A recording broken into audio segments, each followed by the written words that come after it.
En couple de 2019 à 2024 avec Diego El Glaoui, Iris Mittenard a évoqué sa douloureuse séparation lors d'une vidéo YouTube avec Louise Aubéry. Un moment très compliqué à vivre pour l'ancienne Miss France.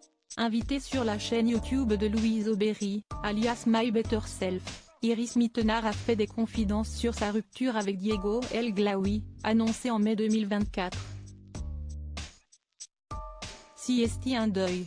Au-delà de la séparation, tu fais le deuil de la vie que tu avais projetée, le deuil des enfants imaginaires que t'avais avec cette personne, parce que nous on en était à ce stade-là. Si est douloureux, j'ai eu l'impression de faire le deuil d'enfants qui n'étaient pas nés, a-t-elle révélé. Très émue, elle raconte également avoir beaucoup pleuré.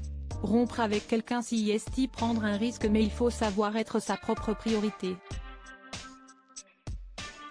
Point. On était déjà séparés, mais le fait de l'annoncer, tu te dis que si est réel, si est là, tu le jettes aux gens.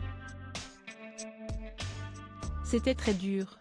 J'ai appelé Paul Duchemin, son coiffeur et ami, note de la rédaction, je lui ai dit, viens tout de suite. Je ne m'attendais pas à être autant triste. Ce sont des pleurs de décharge, de deuil.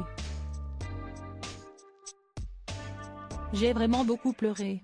Diego n'était pas la bonne personne, je me suis dit est-ce que si est cette vie que je veux? Est-ce que j'ai envie de me sentir mal à certains moments tous les jours? Pendant les 50 prochaines années? Et la réponse était non.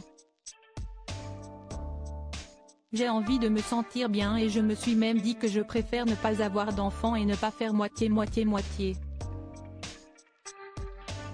En fait, quand tu te rends compte que finalement ce n'est pas la bonne personne, il vaut mieux s'arrêter et ne pas continuer et ne pas être dans le déni et aller trop loin, parce qu'après les conséquences sont plus compliquées, a poursuivi Miss Univers 2016.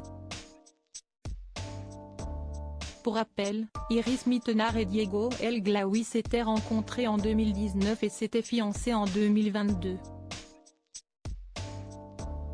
Désormais la jeune femme est de nouveau en couple avec un certain Bruno, héritier d'un magnat de l'immobilier qui figure parmi les 100 premières fortunes de France.